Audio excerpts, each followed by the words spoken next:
Hello అండి. ఎలా ఉన్నారు? చాలా రోజుల తర్వాత మళ్ళీ యూట్యూబ్ నాకు పర్మిషన్ ఇచ్చింది. ఎందుకనైతే నేను చెప్తాను. ఇక్కడ మీకు కనిపించే ఈ డ్రెస్ పైనున్న మగ్గం వర్క్ డిజైన్ ఎలా స్టిచ్ చేసుకోవాలో చెప్తా ఈరోజు. దీనికి కావాల్సినవి ట్యూబ్ బీడ్స్, చమ్కీస్ అండ్ పర్ల్స్ అనమాట. ఇవి ఎక్కడైనా మీకు ఈజీగా దొరికేస్తాయి. చాలా తక్కువ డబ్బులతో ఈజీగా మనం డిజైన్ చేసుకోవచ్చు ఈ డిజైన్ని. ఇప్పుడు ఒక పర్ల్ తీసుకోండి. ఫస్ట్ పర్ల్ని సూది చూసారా కిందకి దించుతున్నాను కదా క్లాత్కి. సో మనకి క్లాత్కి అతుక్కుని ఉంటుందన్నమాట. ఇప్పుడు నేను ఆ పర్ల్ చుట్టూ ఒక ఫ్లవర్ డిజైన్ గీసుకున్నాను కదా, అలానే మీరు కూడా స్కెచ్ గీసుకోండి. ఆ పర్ల్ చుట్టూ గీతలు పెట్టుకుంటే ఫ్లవర్ షేప్ వచ్చేలాగా ఈజీగా మీరు కుట్టుకోవడానికి బాగుంటుందన్నమాట. ఇప్పుడు సూదికి ఒక ట్యూబ్ బీడ్ని ఎక్కించుకోండి. నేను ఆల్రెడీ ఎక్కించాను కదా. తర్వాత ట్యూబ్ బీడ్కి చివరగా ఆ చమ్కీ రావాలన్నమాట. ట్యూబ్ బీడ్ ఎక్కించుకుని ఉన్నాను. ఇప్పుడు చమ్కీకి మధ్యలో హోల్ ఉంది కదా, దాని నుంచి సూదిని క్లాత్ కిందకి గుచ్చుతున్నా. మీరు జాగ్రత్తగా చూసుకోండి. పెద్ద దారం ఎప్పుడు ఎక్కించుకోవద్దు, ఎందుకంటే చిక్కులు పడిపోతుంది, కష్టమవుతుంది. సో దారం చూసుకొని అడ్జస్ట్ చేసుకొని ఎక్కించుకోండి. మరీ ఎక్కువ తీసుకోవద్దు, కొత్త వాళ్ళైతే ముడులు పడిపోతుంది అనమాట.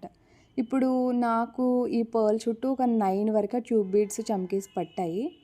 మీకు అలవాటు ఉంది అంటే పర్లేదు, కానీ అలవాటు లేదు అంటే ఒక్కటి 2-3 సార్లు వీడియో చూడండి. చాలా ఈజీ, బట్ మీరు ట్రై చేస్తేనే వస్తుంది ఏదైనా.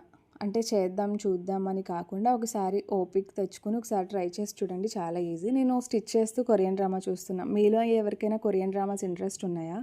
ఏదైనా మంచి డ్రామా సజెస్ట్ చేయండి మీరు డ్రామాస్ చూసే వాళ్ళైతే. అండ్ ఇప్పుడు చూడండి జాగ్రత్తగా చుట్టువైపులా ట్యూబ్ బీడ్స్ అండ్ చమ్కీ స్టిచ్ చేసుకోండి. ఫ్లవర్ షేప్ వచ్చేస్తుంది అనమాట.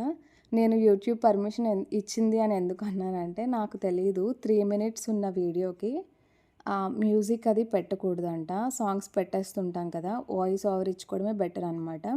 అండ్ నాయిసీ కూడా ఉండకూడదు, బయట ఏ మ్యూజిక్ కూడా ఉండకూడదు. 3 minutes వీడియోకి మాత్రమే ఈ రూల్ ఉంది. దానివల్ల నేను ఇదివరకు అట్లా ఏం చేశానంటే వాయిస్ ఓవర్ ఇవ్వకుండా కొన్ని వీడియోస్ పోస్ట్ చేసేసాను. సో నాకు కాపీరైట్ ఇష్యూ పడిపోయిందనమాట. తర్వాత సంక్రాంతికి అనుకుంటా కోడిపందాల వీడియో చాలా చిన్న క్లిప్పే పెట్టాను, కానీ దానికి కూడా కమ్యూనిటీ గైడ్లైన్స్ అని స్ట్రైక్ వచ్చింది. 1 week వరకు నాకు వీడియోస్ పోస్ట్ చేయడానికి అవ్వక పెట్టలేదన్నమాట. సో ఇంతేనండి ట్యూటోరియల్, చాలా ఈజీగా ఉంది కదా. ఇంకా ఇలాంటి వీడియోస్ నేర్చుకోవాలని ఇంట్రెస్ట్ ఉంటే సబ్స్క్రైబ్ చేసుకొని లైక్ చేయండి. ఇంకా మంచి మంచి వీడియోస్ మళ్ళీ వస్తుంటాయి. Thank you so much.